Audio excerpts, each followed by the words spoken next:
اعوذ باللہ من الشیطان الرجیم بسم اللہ الرحمن الرحیم گریڈ 5 السلام علیکم ورحمۃ اللہ وبرکاتہ۔ الحمدللہ آن لائن کلاسز میں تعلیم کا سلسلہ جاری ہے اور hand out number 2 lecture number 3 کے ساتھ میں آپ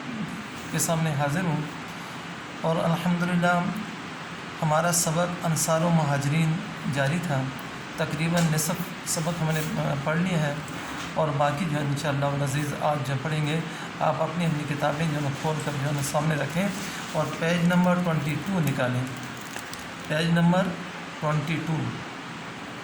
جی، اور یہ بالکل لاسٹ پیراگراف دیکھ لیں، لاسٹ یہ سن 4 ہجری میں یہودیوں کے باغات آپ صلی اللہ علیہ وسلم کے قبضے میں آئے تو آپ نے انصار کو بلا کر فرمایا کہ مہاجرین غریب ہیں، مہاجرین غریب ہیں، اگر تم مناسب سمجھو تو ان باغات، اگر تم مناسب سمجھو تو نئے باغات انہیں دے دیے جائیں، اور تم نے جو باغات کی پیداوار انہیں دے رکھی ہے وہ واپس لے دو۔ تو انصار نے عرض کیا کہ یا رسول اللہ صلی اللہ علیہ وسلم، آپ ہمارے باغات میں ان کا حصہ برقرار دینے دیں اور نئے باغات بھی انہیں دے دیں۔ اس طرح انصار نے اپنے مہاجر بھائیوں کے لیے ایثار کی لازوال مثالیں قائم کی۔ تو اس پیراگراف میں جو بتانے کی بات یہ ہے بیٹے کہ جب حضور علیہ السلام نے انصار اور مہاجرین کے درمیان میں مواخات کا جو ہے ایک سلسلہ قائم کیا، یعنی ایک مہاجر کو ایک انصار کا جو ہے بھائی بنا دیا، تو انصار مدینہ نے ایثار و قربانی کی ایسی مثالیں قائم کی کہ اپنی ہر چیز کو جو ہے تقسیم کر کے اپنے مہاجر بھائیوں کو دے دیا، یہاں تک کہ ان کے پاس جو باغات تھے ان باغات کو بھی دینے کی پیشکش کی، لیکن حضور نبی کریم صلی اللہ علیہ وسلم نے فرمایا کہ آپ باغات بے شک نہ دیں، اس کی جو فصل آئے گی، جو اس سے جو پیداوار حاصل ہوگی، اس کا نصف حصہ ان کو دے دیں۔ اب اتفاق کی بات ہے کہ سن 4 ہجری میں، اچھا یہ یاد رکھیے گا، ہجری جو کہتے ہیں یہ حضور نبی کریم صلی اللہ تعالیٰ علیہ وسلم نے جب ہجرت کی تھی نا بیٹے، اس وقت کے بعد سے جو وقت کاؤنٹ کیا جاتا ہے اس کو ہجری کہتے ہیں، ٹھیک ہے نا، سن ہجری۔ تو یہ سن 4 ہجری کا جو ہے واقعہ ہے کہ یہودیوں کے باغات، کہ جب جو ہے نا یہودیوں کے کچھ قبائل تھے ان کو وہاں سے نکالا گیا، بالخصوص جو ہے بنی نذیر، کہ جنہوں نے غزوہ احد میں حضور نبی کریم صلی اللہ علیہ وسلم کے ساتھ جو معاہدہ کیا ہوا تھا اس کو توڑ کر مسلمانوں کی مشکلات میں اضافہ کر دیا تھا، تو ان کو وہاں سے نکال دیا، تو ان کا جتنا بھی جو مال و دولت، روپیہ، پیسہ یا جو بھی مکانات تھے یا باغات تھے وہ مسلمانوں کے جو حصے میں آ گئے تھے، ٹھیک ہے نا بیٹے، ان میں باغات بھی تھے۔ تو آپ صلی اللہ علیہ وسلم نے جو مہاجرین کو، انصار کو بلا کر فرمایا کہ مہاجرین جو وہ غریب ہیں، اگر آپ مناسب سمجھیں تو میں ان نئے باغات کو مہاجرین کو دے دوں، اور جو آپ نے جو آپ کے باغات میں سے ان کو جو حصہ مل رہا تھا وہ بے شک جو آپ ان کو روک لیں۔ لیکن انصار نے اتنا زبردست جو ایثار و فداکاری کا مظاہرہ کیا تو کہنے لگے کہ یا رسول اللہ صلی اللہ علیہ وسلم، یہ نئے باغات بھی ان کو دے دیں اور ہمارے جو باغات میں ان کو حصہ ملتا تھا وہ بھی قائم رکھیں۔ اندازہ لگائیں کتنی زبردست مثال ہے جی۔ آگے چلیں بیٹے، اللہ تعالیٰ کو مہاجرین کی ہجرت اور انصار کا ایثار اس قدر پسند آیا کہ اللہ تعالیٰ نے سورہ انفال میں خاص طور پر اس کا ذکر کیا بیٹے، کہ مہاجرین کی ہجرت اور انصار کا ایثار، یعنی مہاجرین نے جو ہجرت کی تھی اور انصار مدینہ نے جو مہاجرین کے ساتھ ایثار و فداکاری کا جو مظاہرہ کیا تھا وہ اللہ تعالیٰ کو اتنا پسند آیا کہ سورہ انفال میں خاص طور پر ذکر فرماتے ہوئے ارشاد فرمایا، اور جن لوگوں نے ہجرت کرنے والوں کو جگہ دی اور ان کی مدد کی وہ آپس میں ایک دوسرے کے رفیق ہیں، یعنی دوست ہیں۔ تو اندازہ لگائیں کہ اللہ تعالیٰ نے مہاجرین اور انصار مدینہ کو ایک دوسرے کا دوست قرار دیا، کس نے؟ اللہ تعالیٰ نے خود۔ تو یہ بہت بڑے اعزاز کی بات ہے ان کے لیے، بہت بڑے فخر کی بات ہے جی۔ اور ایک دوسرے موقع پر اللہ تعالیٰ نے فرمایا، اور جنہوں نے ہجرت کرنے والوں کو جگہ دی اور ان کی مدد کی، یہی لوگ سچے مسلمان ہیں، ان کے لیے اللہ کے ہاں بخشش اور عزت کی روزی ہے۔ اور یہ دوسرا حکم آگے بیٹھے، تو اس میں بھی ان کو اللہ تعالیٰ نے ایک اعزاز ہی سے نوازا ہے، کہ کس کا؟ کہ سب سے پہلے تو انہیں سچے اور پکے مومن ہونے کا، مسلمان ہونے کا جو اعزاز بخشا، جی فضیلت دی، اور پھر ان کے لیے بخشش کہ اللہ نے ان کی مغفرت و بخش فرما دی، اور تیسرا ان کے لیے عزت کی روزی۔ تو یہ 3 انعامات کا ذکر اللہ تعالیٰ نے فرمایا ہے انصار اور مہاجرین کے لیے۔ جی بیٹے آگے چلیں۔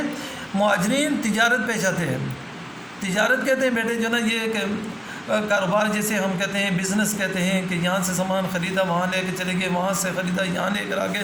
ادھر ادھر جو نا جو کاروبار کیا جاتا ہے تجارت کہتے ہیں، ٹھیک ہے نا بیٹے۔ تو مہاجرین کا جو نا پیشہ جو تھا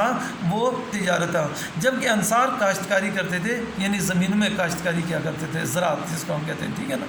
زمینوں میں ہل چلاتے تھے، وہاں سے فصل اگاتے تھے، ان سے پیداوار ملتی تھی، یہی ان کا کام ہوتا تھا۔ ان کے باہمی مل جل سے مدینہ میں اسلامی معاشرے کی ترقی اور خوشحالی معاشرے کو ترقی اور خوشحالی حاصل ہوئی۔ تو ان دونوں جو نا یعنی انصار اور مہاجرین کے مل جل سے مدینہ میں ایک اسلامی معاشرے کو ترقی حاصل ہوئی بیٹے، اور ایک خوشحالی حاصل ہو گئی۔ مہاجرین نے دین کے ساتھ ساتھ تجارت میں بھی ترقی کی، یعنی مہاجرین نے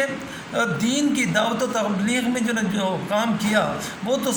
بے شک جو اس میں ترقی حاصل کی، لیکن اس کے ساتھ ساتھ تجارت میں بھی ان کو کافی جو ترقی حاصل ہوئی۔ چنانچہ کچھ عرصہ بعد وہ ایک دوسرے کو اور باہر سے آنے والے مسلمانوں کو سہارا دینے کے قابل ہو گئے۔ پہلے تو وہ بالکل خالی ہاتھ آئے تھے، سب کچھ اپنا مکہ مکرمہ میں چھوڑ کر آئے تھے، کچھ بھی ساتھ لے کر نہیں آئے تھے، لیکن اللہ تعالیٰ کے فضل و کرم ان کی جو محنت کے بلبوتے پر ان کو جو یہ ہو گیا کہ ان کو اتنی ترقی حاصل ہوئی کہ وہ جو دوسرے جو لوگ تھے جو غرباء تھے یا باہر سے آنے والے تھے ان کو سہارا دینے کے قابل ہو گئے۔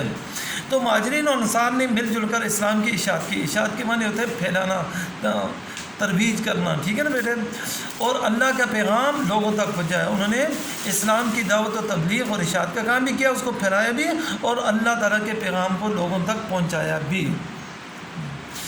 جس کے نتیجے میں لوگ جوک در جوک اسلام میں داخل ہوتے رہے اور امت مسلمہ کی مضبوطی کا باعث بنے ہیں۔ جی الحمدللہ یہ ہمارا سبق اللہ تعالیٰ کے فضل اور کرم سے مکمل ہو گیا بیٹے۔ اب اس کا جو نا ہینڈ آؤٹ ہم آپ کو دیں گے، وہ میں آپ کو بتا دیتا ہوں کہ کس طرح آپ نے اس کا کام کرنا ہے، وہ ذرا دیکھ لیجیے گا، ٹھیک ہے نا بیٹے۔ جی یہ ہے ہمارا ہینڈ آؤٹ نمبر 2۔ جی بیٹے دیکھ لیجیے گا، ہینڈ آؤٹ نمبر 2 جو ہے نا یہ 5th کلاس، ٹھیک ہے نا بیٹے۔ اس میں سب سے پہلے آپ نے سورۃ الناس کا ٹائٹل پیج بنانا ہے، یہ دیکھ لیں، سورۃ الناس کا ٹائٹل پیج آپ نے بنانا ہے، وہ بالکل اسی طرح جس طرح میں نے بنایا ہے وہ دیکھ لیں، اوپر برائے حفظ لکھنا ہے، نیچے جو ہے آپ نے سورۃ الناس لکھنا ہے، ٹھیک ہے نا بیٹے۔ اس کے بیک سائڈ پر آ جائیے گا، سورۃ الناس کا جو نا ترجمہ آپ نے لکھنا ہے بیٹے، سورۃ الناس کا ترجمہ لکھنا ہے، وہ بالکل جس طرح میں نے لکھا ہوا ہے اسی طرح آپ لکھ دیجیے گا، ٹھیک ہے نا۔ اس کے بعد جو ہے نا حدیث نمبر 2 یہ میں نے آپ کو ابھی جو کروا دی ہے، ٹھیک ہے نا بیٹے، یہ دیکھ لیجیے گا، الدنیا سجن المومن و جنت الکافر، یہ والی، اور اس ساتھ اس کا ترجمہ یہ بھی بالکل اسی طرح جس طرح میں نے کام کیا ہوا ہے اسی طرح کیجیے گا، ٹھیک ہے نا بیٹے۔ اس کے بعد آ جائیے گا سبق نمبر 2، جی یہ دیکھ لیں،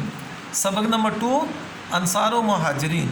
ٹھیک ہے نا بیٹے، بالکل اسی طرح اس کا ٹائٹل پیج بنانا ہے۔ پھر اس کے بعد اس کے جو ہے نا کہ اس سبق میں ہم نے کیا پڑھنا ہے وہ جو ہے نا، ٹھیک ہے نا بیٹے، یہ چیزیں جو ہے نا الفاظ معنی مختصر جوابات تفصیلی جوابات خالی جگہ صحیح یا غلط کے نشان درست جوابات کا انتخاب، یہ